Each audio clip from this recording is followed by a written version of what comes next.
दोस्तों चलिए आज की वीडियो शुरू करते हैं। दोस्तों वीडियो शुरू करने से पहले मैं आपको एक बात बता दूं कि आपने अभी तक हमारे इस चैनल को सब्सक्राइब नहीं किया हो तो नीचे पर आपको ग्रेट बटन में सब्सक्राइब करके लिखा रहा होगा, इसके पर क्लिक कर लीजिए और साइड में नोटिफिकेशन बेल भी आएगा, उसको भी क्लिक कर लेते हैं ताकि आपको मिल सके हमारे अगले वीडियो की नोटिफिकेशन सबसे पहले और आप कुछ नया नया सीख सके। સૌરાષ્ટ્રની એકમાત્ર સ્કૂલ જ્યાં ટ્રસ્ટી તથા સંચાલકો ડોક્ટર, એન્જિનિયર તથા શિક્ષકો છે એવી Kanabar school of science and commerce. કાર્યક્ષેત્ર ધોરણ 5 થી 10, 11, 12 સાયન્સ એન્ડ કોમર્સ। દીકરાઓ અને દીકરીઓ માટેના ઉજ્જવળ ભવિષ્ય માટે વાલીઓની પહેલી પસંદગી Kanabar school of science and commerce. અહીં છે શ્રેષ્ઠ શિક્ષકો દ્વારા મર્યાદિત સંખ્યામાં વિદ્યાર્થીઓ માટે ભણતર, અલગ અલગ સાયન્સ લેબ, કોમ્પ્યુટર લેબ, દીકરાઓ તથા દીકરીઓ માટે અલગ અલગ હોસ્ટેલ સાથે શુદ્ધ સાત્વિક ભોજનની વ્યવસ્થા, ટ્રાન્સપોર્ટેશનની સુવિધા, જી તેમજ નીટની તૈયારી સ્કૂલમાં જ। તો આથી વિશેષ આપ આપના બાળક માટે શું ઈચ્છો તો આજે જ એડમિશન માટે સંપર્ક કરો। Unit 1 Kanabar school of science and commerce, Khamrod ચોકડી, Junagadh bypass, Junagadh. Unit 2 main post ઓફિસની પાછળ શ્યામ વિદ્યાલય, સરકારી ગોડાઉન પાસે, ગાંધીગ્રામ, જુનાગઢ। નમસ્તે વિદ્યાર્થી મિત્રો, ગયા લેક્ચરમાં આપણે લોકોએ ઠાર બિંદુ અવયવ વિશે અભ્યાસ કર્યો। હવે આજના લેક્ચરની અંદર આપણે લોકો અભિસરણ વિશે અભ્યાસ કરીએ। અભિસરણ જેનું બીજું નામ છે પરાસરણ, આના વિશે અભ્યાસ કરવાનો છે। અભિસરણ અને અભિસરણ દબાણ વિશે આજના લેક્ચરમાં આપણે અભ્યાસ કરવાનો છે। ત્યારબાદ અસામાન્ય મોલકદળનો અભ્યાસ કરશું કે જે પોઈન્ટ 12 સાયન્સમાંથી ઊંચો તો કે નીકળી ગયો છે, છતાં એને લગતી માહિતી આપણે પૂરી કરશું। હવે આજના લેક્ચરમાં આપણે લોકોએ જે અભ્યાસ કર્યો છે અભિસરણ અથવા તો પરાસરણ। અભિસરણ અથવા પરાસરણ પહેલા આપણને લોકોને અર્ધપારગમ્ય પડદો એટલે શું એ ખબર હોવી જોઈએ। અર્ધપારગમ્ય પડદો આ શું વસ્તુ છે એ આપણને ખબર હોવી। એક એક પોઈન્ટ તબક્કાવાર સમજીએ એટલે આપણે સહેલાઈથી અભિસરણ દબાણ વિશે અને અભિસરણ વિશે પૂરેપૂરી માહિતી સમજી। જાળીદાર રચના ધરાવતા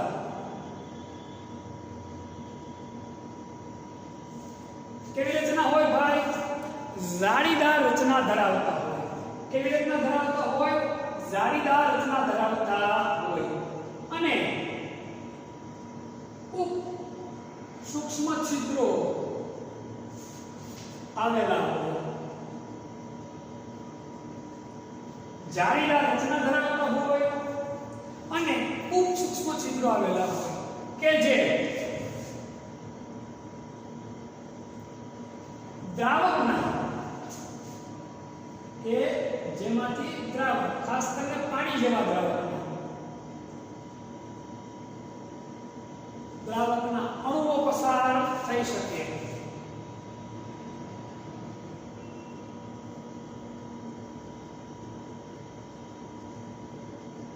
પરંતુ દ્રાવ્યના અણુઓ પસાર ન થઈ શકે તેવા ગુણધર્મ ધરાવતા પડદાને શું કહેવાય? અર્ધપારગમ્ય પડદો કહે છે। ખાસ સમજો વ્યાખ્યા। જાળીદાર રચના ધરાવતા હોય, ખૂબ સૂક્ષ્મ છિદ્રો આવેલા હોય। એ છિદ્રો કેવા હોય કે જેમાંથી પાણી જેવા દ્રાવકના નાના અણુઓ પસાર થાય પરંતુ દ્રાવ્યના અણુઓ પસાર થઈ શકતા નથી। આવો ગુણધર્મ ધરાવતા પડદાને શું કહેવાય? અર્ધપારગમ્ય પડદો। દાખલા તરીકે પાર્ચમેન્ટ પેપર, હું તો કે ભાઈ પાર્ચમેન્ટ પેપર, સેલોફેન પેપર, પછી ગુંડનું મૂત્રાશય,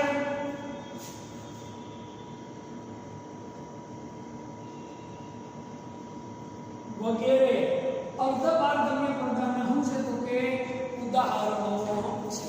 કોના ઉદાહરણ છે તો કે ભાઈ અર્ધપારગમ્ય પડદાના ઉદાહરણો છે। કોપર ફેરોસાયનાઇડ, ખાસ યાદ રાખજો, કોપર ફેરોસાયનાઇડ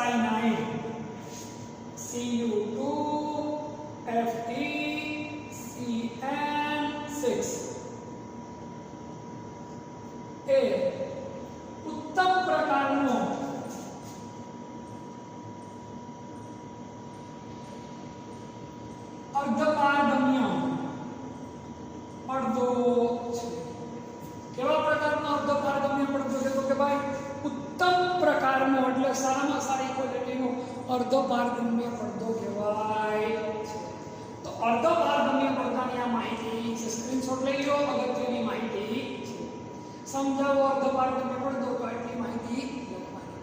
હવે આપણો પછીનો પોઈન્ટ આવે છે અભિસરણ. અભિસરણ એટલે શું? હવે પછીનો પોઈન્ટ આપણો એ થશે અભિસરણ,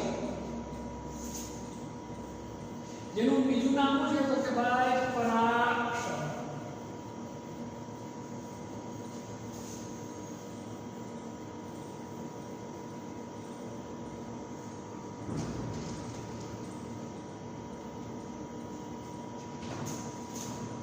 અભિસરણની માહિતી માટે એક આકૃતિ છે આપણે લોકોએ જોઈએ.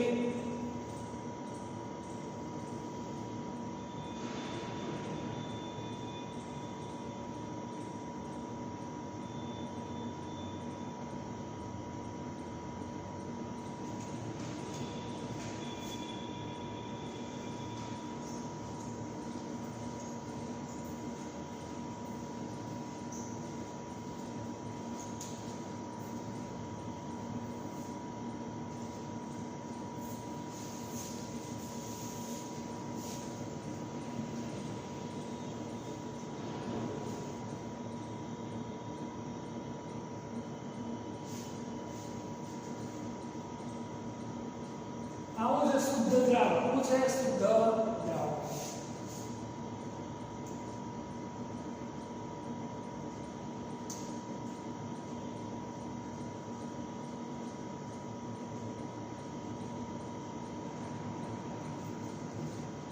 આવું છે થીસલગરણી અથવા થીસલફનેલ. આમાં શું ભરેલું છે તો કે ભાઈ દ્રાવણ ભરેલું છે. શું ભરેલું છે? હવે શું છે આગળ મેં સમજાવું બધી વસ્તુ. આ છે અર્ધપારગમ્ય પડદો.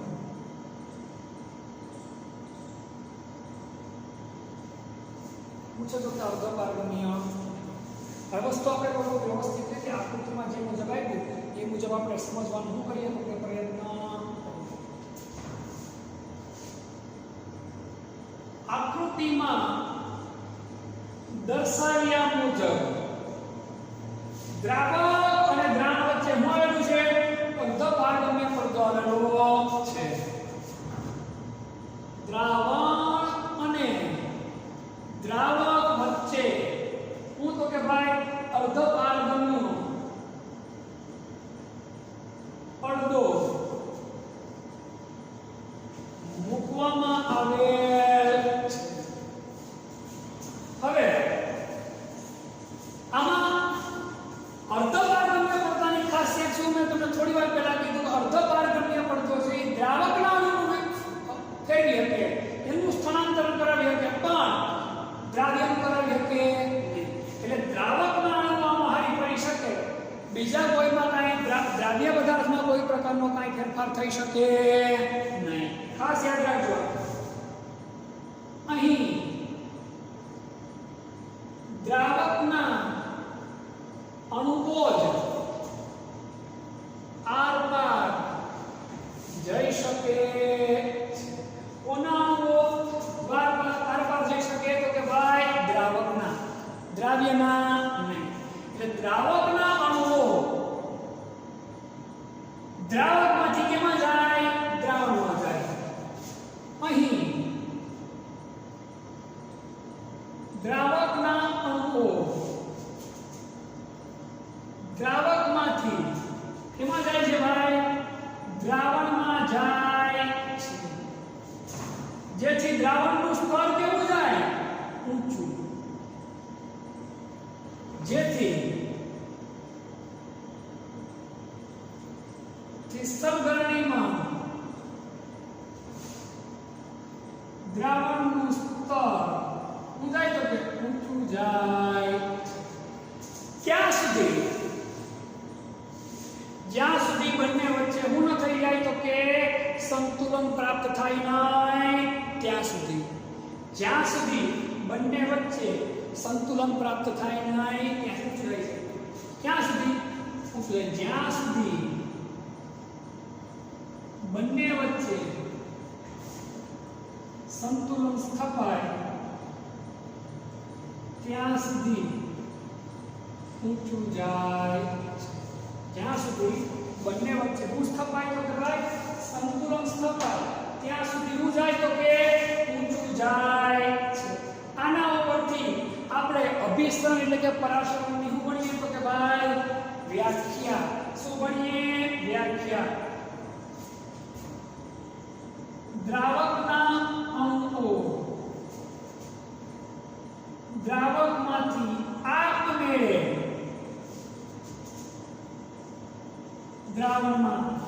દ્રાવકના અણુઓ દ્રાવકમાંથી આપમેળે દ્રાવણમાં શું થાય તો કે વહે છે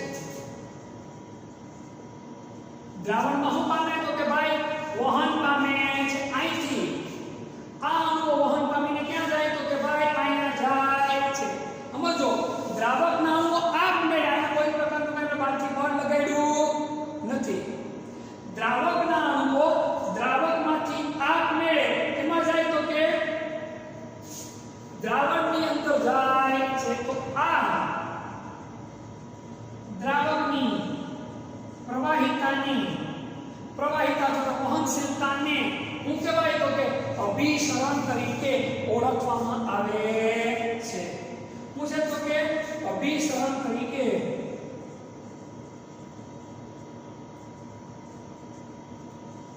ઓળખવામાં આવે છે એમ લખો દ્રાવકના અણુઓ દ્રાવકમાંથી આપમેળે દ્રાવણમાં જાય તે ઘટનાને શું કહેવાય અભિસરણ તરીકે ઓળખવામાં આવે છે આને બદલે તે ઘટનાને શું કહેવાય અભિસરણ તરીકે ઓળખવામાં આવે છે આ રીતે આપણે માહિતી યાદ રાખવાની હવે ફરીવાર એક પાત્ર છે પાત્રની અંદર દ્રાવક લીધું અને એક ગરણીની અંદર લીધું દ્રાવક હવે ગરણીમાંથી અહીંયા કોઈ વસ્તુ આવી ન એટલા માટે શું લીધું છે આપણે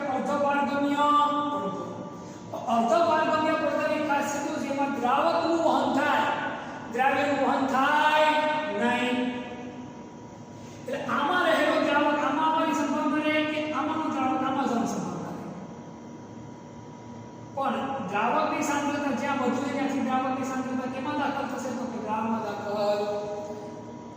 એક સમય એવો આવે કે બંને કેવી સ્થિતિમાં આવી જાય સંતુલનમાં ત્યાં સુધી દ્રાવકમાં દાખલ થાય એટલે આ શું થાય તો કે ઊંચું મળ્યું પછી એવું થાય તો કે અટકી જાય આ ઘટનાને કઈ ઘટના કહેવાય તો કે અભિસરણ તરીકે ઓળખવામાં આવે છે સ્ક્રીનશોટ લઈ લો આનો સાચો પોઈન્ટ તો છે અભિસરણની ઉપયોગિતા એ લાગે લોકોને સમજાવો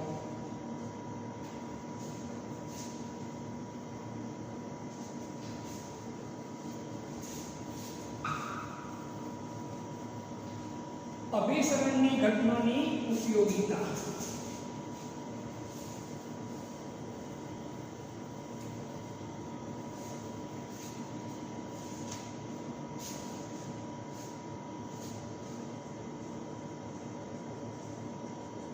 આના ઉપયોગો છે પેલો છે કાચી કેરી મથણ કાચી કેરીને આપણે મીઠાના પાણીમાં છીએ એટલે થોડોક સમય થાય ને એટલે કેરી કેવી જાય ખબર છે સંકોચાઈ જાય એ કોની કઈ ઘટનાને આભારી છે તો કે ભાઈ અભિસરણની ઘટનાને આભારી છે પરિવાર કાચી કેરીને મીઠાના પાણીમાં નાખીને શું કરીએ તો કે આપણે આચીએ કાચી કેરીનો મુરમો બનાવી તમે કેરી ખાવ તમે એટલે સંકોચાયેલી હોય કેવી હોય સંકોચ એટલે જ લાંબો સમય ટકે બાકી બગડી જાય કાચી કેરીને મીઠાના પાણીમાં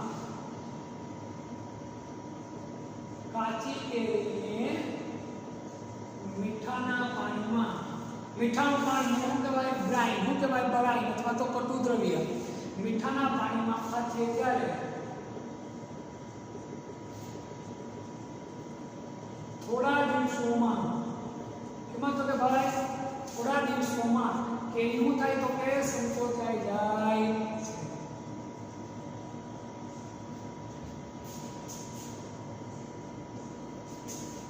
આવું થાય તો કે અભિસરણની ઘટનાની પહેલી ઉપયોગિતા બીજી ઉપયોગિતા કરમાયેલા ફૂલને પાણીમાં નાખો એટલે ફરી પાછા શું થઈ જાય તરત જ થઈ જાય કરમાયેલા ફૂલને પાણીમાં નાખતા તરોતાજા થાય છે। આ માટે પણ કઈ ઘટના જવાબદાર છે? તો કે ભાઈ અભિસરણની ઘટના જવાબદાર છે। લોહીના કોષને તમે ક્ષારવાળા પાણીમાં નાખો તો લોહીના કોષ શું થાય? તો કે ક્ષીણ થઈ એટલે ફાટી જાય। લોહીના કોષને ક્ષારવાળા પાણીમાં નાખતા તે ક્ષીણ થાય એટલે શું થાય? તો કે ફાટી ક્ષીણ થઈ જાય, ફાટી જાય।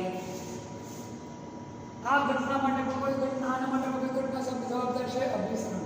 એટલે જે લોકોને શું કહેવાય છે નિમક વાળી વસ્તુ વધારે મીઠી વસ્તુ ખાવાની શોખ હોય ને, લોકો થોડાક મેદસ્વી હોય, પ્રમાણમાં કેવા હોય? તો કે જાડા હોય। વનસ્પતિમાં પાણીનું વહન, વનસ્પતિમાં પાણીના વહન માટે, પાણી અને ક્ષાર બેના વહન માટે કઈ ઘટના જવાબદાર છે? અભિસરણ।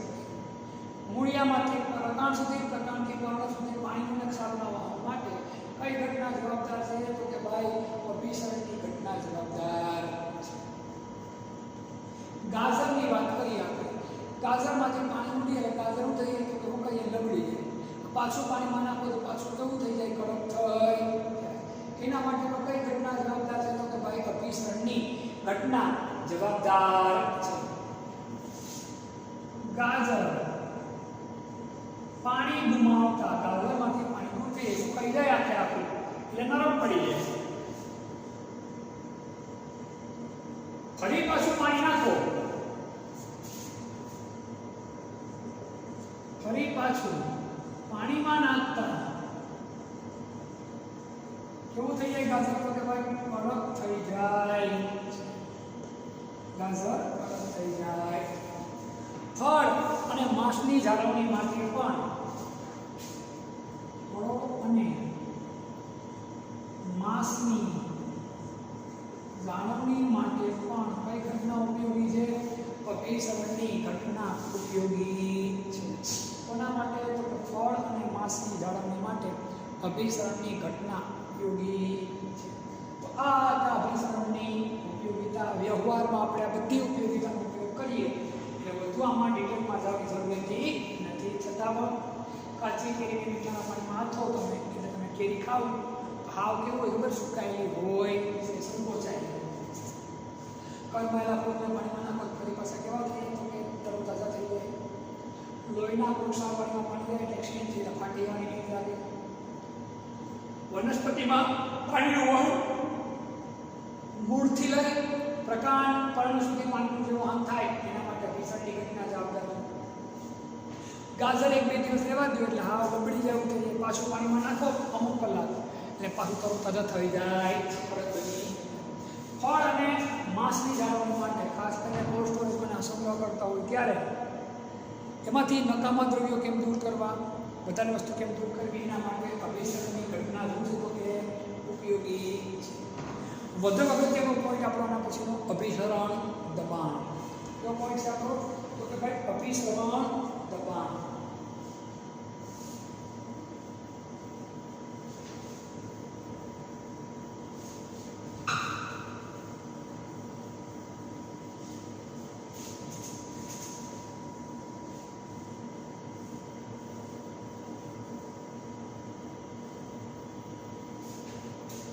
બહુ સરળ પોઈન્ટ છે આપણા અભિસરણ દબાણ।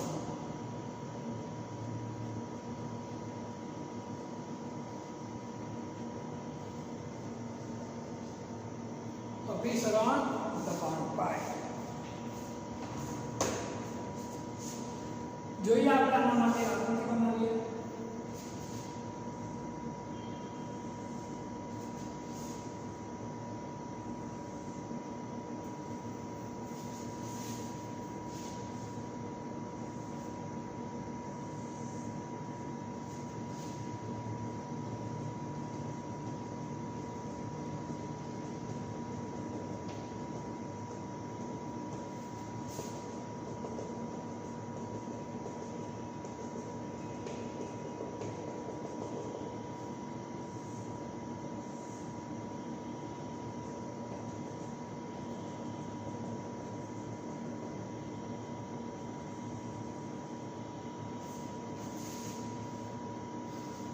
આ હું છે તો કે ભાઈ દ્રાવણ આની થોડી વાર પહેલા જે ભાઈને આપણે એ જોયું છે આ હું છે તો કે દ્રાવક અને આ હું છે અર્ધપારગમ્ય પડતો આ જે આપણે આકૃતિ બને એક જ પાત્રની ગણતરી બંને પાત્ર કેવા લઈ લીધા આપણે અલગ હવે દ્રાવણ અને દ્રાવક વચ્ચે આપણે શું મૂકેલો છે તો કે અર્ધપારગમ્ય પડતો મૂકેલો છે જેના કારણે વહન પણ કરી શકે દ્રાવકના અણુઓ શું કરી શકે તો કે વહન કરી શકે દ્રાવ્યના અણુઓ કરી શકે નહીં સમજો ખાસ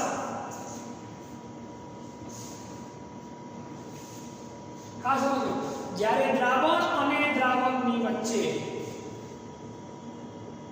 જ્યારે દ્રાવણ અને દ્રાવક વચ્ચે અર્ધપારગમ્ય પડદો મૂકવામાં આવે અર્ધપારગમ્ય પડદો મૂકવામાં આવે શું મૂકવામાં આવ્યો હતો કે ભાઈ અર્ધપારગમ્ય પડદો મૂકવામાં આવે ત્યારે દ્રાવકના જ અણુઓ માત્ર કેમાં જાય દ્રાવણમાં પણ દ્રાવ્યના અણુઓ દ્રાવકમાં આવે કે આમાંથી દ્રાવક આવી શકે પણ દ્રાવ્યના અણુઓ આવી શકે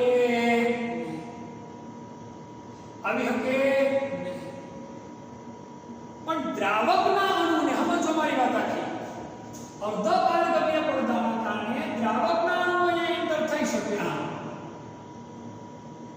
પણ જો અહીંયા તમે કાંઈક એવું દબાણ લગાડો કે જેથી દ્રાવકના અણુઓ અર્ધપારગમ્ય પડદામાંથી અહીંયા આવી શકે નહીં તો એ દબાણને કયું દબાણ કહેવાય અભિસરણ દબાણ તરીકે ઓળખવામાં આવે છે સમજો દ્રાવણ અને દ્રાવક વચ્ચે અર્ધપારગમ્ય પડદો મૂકવામાં આવે અને દ્રાવણ પર વધારાનું બહારથી દબાણ આપવામાં આવે કે જેથી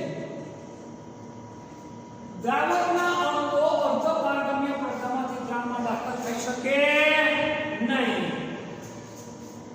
બહારથી દબાણ આપવામાં આવે કે જેથી દ્રાવકના અણુઓ કોના અણુઓ દ્રાવકના અણુઓ અર્ધપારગમ્ય પડદામાંથી દ્રાવણમાં દાખલ થઈ શકે નહીં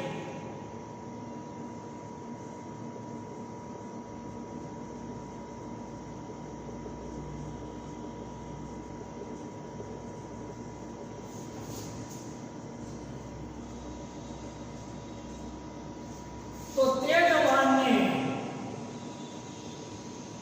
કયું દબાણ કહેવાય અભિસરણ દબાણ તરીકે ઓળખવામાં આવે સમજો દ્રાવક અને દ્રાવણ વચ્ચે શું છે અર્ધપારગમ્ય પડદો અર્ધપારગમ્ય પડદો જે છે એ દ્રાવ્યને ના વહનને રોકે દ્રાવકના વહનને રોકે નહીં આમાંથી દ્રાવકના અણુઓમાં દ્રાવણની સપાટી કઈ જવા માંડે ઊંચી પણ તમે અહીંયા કાંઈક એવું દોડ લગાડો કે જેથી આમાંથી એક પણ દ્રાવકનો એક પણ કણ દ્રાવણની અંદર દાખલ થઈ શકે નહીં તો એ જે દબાણ હોય એ દબાણને કયું દબાણ કહેવાય અભિસરણ દબાણ તરીકે ઓળખવામાં આવે છે આનું સૂત્ર આપણે જોઈએ ખાસ અભિસરણ દબાણ છે એ આપેલા તાપમાનની અભિસરણ દબાણ આપેલા તાપમાને દ્રાવણની સાંદ્રતાના કયા પ્રમાણમાં હોય સમપ્રમાણમાં હોય છે આપેલા તાપમાને દ્રાવણની સાંદ્રતા C અથવા શું કહેવાય મોલારિટી ના સમપ્રમાણમાં હોય છે સાંદ્રતા C એનું બીજું નામ થાય મોલારિટીની સંજ્ઞા એમ પણ કરી શકો તમે મોટો કાઉન્સ એ લખીએ તો એને પણ સાંદ્રતાની સંજ્ઞા છે કઈ કાઉન્સ તો કે મોટો કાઉન્સ આ જે મોટો કાઉન્સ છે એ પણ કોણ નિશાની છે તો કે સાંદ્રતા તમારું મન પડે તે તમે લખી શકો એના કયા પ્રમાણમાં હોય સમપ્રમાણમાં પાઈ સમપ્રમાણતા નિશાની દૂર કરો એટલે RCT. આ શું છે તો કે ભાઈ વાયુ અચળાંક.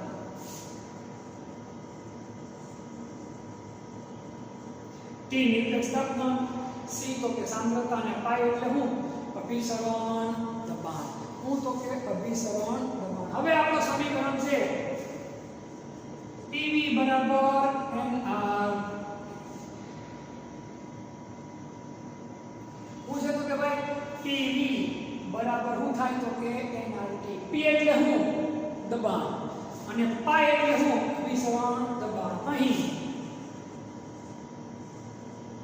આ સમીકરણમાં દબાણના બદલે અભિસરણ દબાણ પાઈ બરાબર NR. તો પાઈ NRT ના છેદમાં. હવે આપણે વાત કોની કરવાની છે તો દ્રાવ્યની. કોની વાત કરવાની છે? દ્રાવ્યની. અહીં દ્રાવ્યના મોલ N2 થાય, દ્રાવકના મોલ શું થાય? તેથી પાઈ N2 RT ના છેદમાં V. હવે N2 નું સૂત્ર શું થશે? W2 ના છેદમાં N2. તેથી પાઈ W2 RT છેદમાં M2V. એમને કરતા બનાવો W2 RT ના છેદમાં પાઈ. આપણું જે સમીકરણ છે PV બરાબર NRT. 11 માં તમે બેટા P ને બદલે હું શબ્દ મૂક્યો આપણે પાઈ. બીજો કોઈ પ્રકારનો કાંઈ ફેરફાર કર્યો નથી. આ છે અભિસરણ દબાણ. હવે અભિસરણ દબાણની આપણે શું ભણવાની થાય તો કે ઉપયોગીતા. ફરીવાર એકવાર આપણે જોઈ લઈએ પછી ઉપયોગીતામાં આગળ વધીએ. જ્યારે દ્રાવણ અને દ્રાવક વચ્ચે શું રાખેલો હોય? અડધો પારગમ્ય પડતો રાખેલો હોય અને દ્રાવણ ઉપર વધારાનું શું લગાડવામાં આવે? બહારથી દબાણ. દબાણ કેટલું હોય? તેથી દ્રાવકના અણુઓ દ્રાવણમાં દાખલ થઈ શકે. એ દબાણને કયું દબાણ કહેવાય? અભિસરણ. અભિસરણ દબાણ આપેલા તાપમાને સાંદ્રતા એટલે કે મોલારિટીના કયા પ્રમાણમાં હોય? સમપ્રમાણમાં. આના પહેલાના જે ગુણધર્મ ભણ્યા એ બધા કોના સમપ્રમાણમાં હોય? મોલાલિટી. આ શું છે? મોલારિટી. પાઈ ચલે છે CT. પાઈ RCT. હવે આપણું સૂત્ર છે PV બરાબર NRT માં દબાણના બદલે આપણે શું મૂકીએ તો કે અભિસરણ દબાણ. શું મૂકીએ આપણે? અભિસરણ દબાણ. PV NRT. P ને બદલે શું મૂકી દીધા? પાઈ. હવે અહીંયા દ્રાવ્યના મોલ છે એને બદલે શું લખવાના આપણે? N2. તો પાઈ N2 RT ના છેદમાં V. મોલનું સૂત્ર શું છે તો કે ભાઈ વજનના છેદમાં અનુપાત. તો દળના છેદમાં અનુપાત એટલે W2 નું છેદમાં M2. M2 ને કરતા કરાવવા W2 RT ના છેદમાં પાઈ. આ સમીકરણમાં દ્રષ્ટિએ અગત્યનું છે. પરીક્ષાની દ્રષ્ટિએ પણ અગત્યનું, નીટ જે લેવલની દ્રષ્ટિએ પણ અગત્યનું. હવે વાત કરીએ આની ઉપયોગિતાની. તો પ્રોટીન, પોલિમર અને બૃહદણુ એટલે ખાસ DNA અણુ એ બધાના મોલર દળ નક્કી કરવા માટે આ પદ્ધતિ ખૂબ જ ઉપયોગી છે. ખાસ યાદ રાખો. પ્રોટીન, પોલિમર, બીજા બૃહદ એટલે કે જટિલ અણુઓ તેમજ બીજા બૃહદ અણુઓના અણુભાર નક્કી કરવા માટે અથવા મોલર દળ નક્કી કરવા માટે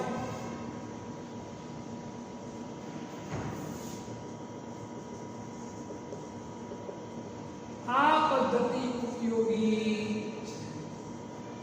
એ બધાના મોલર દળ નક્કી કરવા માટે આ પદ્ધતિ વધુ ઉપયોગી છે. આ પદ્ધતિ બીજી બધી પદ્ધતિ કરતા વધુ લાભદાયી છે. આ પદ્ધતિ મોલર દળ શોધવાની અન્ય પદ્ધતિ કરતા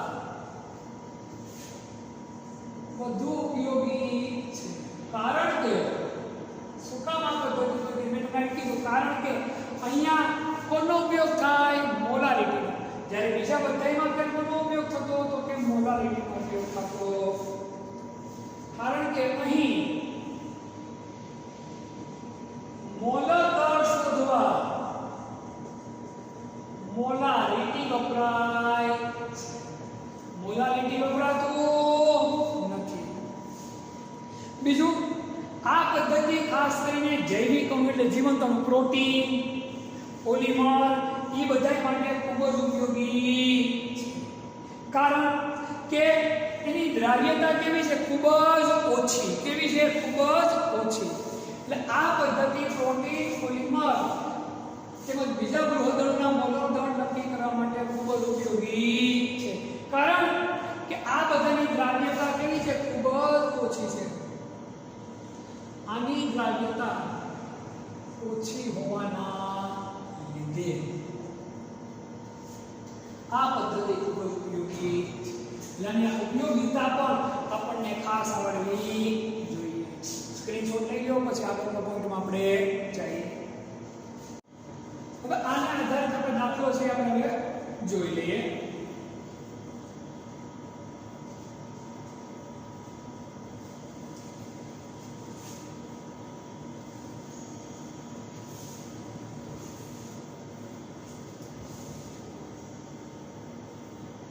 આ ચેપ્ટરના જે છેલ્લો પોઈન્ટ છે અસામાન્ય મોટું દળ, એ ગવર્મેન્ટે પોઈન્ટ કાઢી નાખ્યો છે, છતાંય આપણે એની સમજ પણ થોડી ઘણી નેક્સ્ટ લેક્ચરમાં લઈ લેશું. એના દાખલા કે એની વધુ ઊંડાણપૂર્વકની માહિતી તમારે લોકોએ પાકી કરવાની જરૂર નથી. એટલે જે કોઈ પણ માહિતી સરકારે એમ લખેલું છે કે ભાઈ આપણે પરીક્ષામાં નહીં પૂછશું એટલે પાકી ન કરો તો તમે ચાલશે. આપણે ભલે ભણાવેલું પણ તમારે કોઈ એ માહિતી પાકી કરવાની થતી નથી. કોઈનો 2.11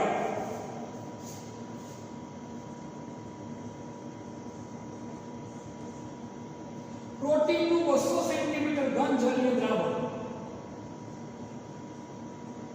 પ્રોટીનનું 200 સેન્ટીમીટર ઘન જલીય દ્રાવણ 1.26 ગ્રામ પ્રોટીન ધરાવે છે.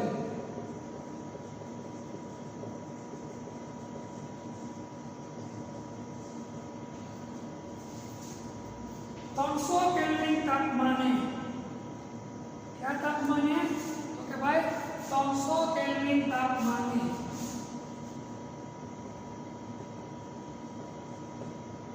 300 केल्विन तापमाने आवा द्रावणનું અભિસરણ દબાણ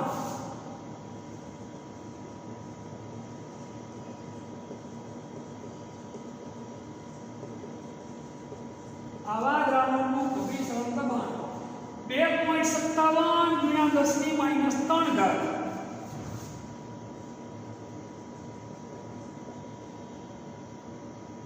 બાર જણાયું. તો પ્રોટીનનું મોલર દર શોધો. આ આપણી શું છે કે ભાઈ રકમમાં આપેલા પદો આપણે બધા લખી નાખીએ. કેવું આપ્યું? પ્રોટીનનું 200 સેન્ટીમીટરનો ઘન જલીય દ્રાવણ કદ આપ્યું કે કદ E બરાબર કેટલા છે? 200 સેન્ટીમીટરનો ઘન. સેન્ટીમીટર ઘન નો અર્થ એટલા મિલીલીટર થાય. એટલે હું આવે 200 ml.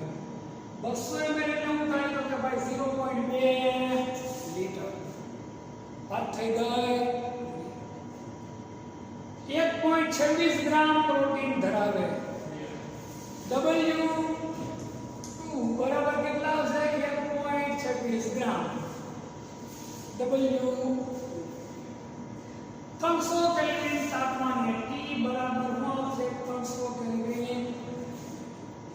અભિસરણ દબાણ પાઈ 2.57 × 10⁻³ ઘાતનું છે 12.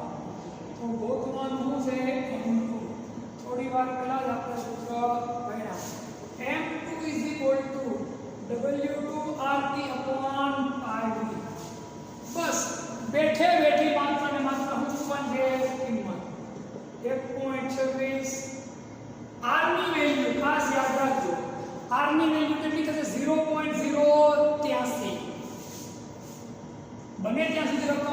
આપેલી હોય અહીંયા રકમમાં આપેલી નથી 0.083 અહીંયા આની વેલ્યુ કેટલી થશે તો કે ભાઈ 0.083 તાપમાન કેટલું છે તો કે ભાઈ 300 પાય કેટલા છે તો કે ભાઈ 2.57 ગુણ્યા 10 ની -3 ઘાત અને આ કેટલા છે તો કે ભાઈ 0.2 આર ની વેલ્યુ કેટલી તો કે ભાઈ 0.083 લિટર ઇન્ટુ બાર ઇન્ટુ મોલની ઓક્સાઇડ ઘાત કેલ્વિનની ઓક્સાઇડ ઘાત આ એકમમાં આની વેલ્યુ આ બસ હવે બેઠે બેઠા પદ મૂકવાના જ છે આ 10 થી -3 ઘાત ઉપર વહી જાય તો કેવી થઈ જાય પ્લસ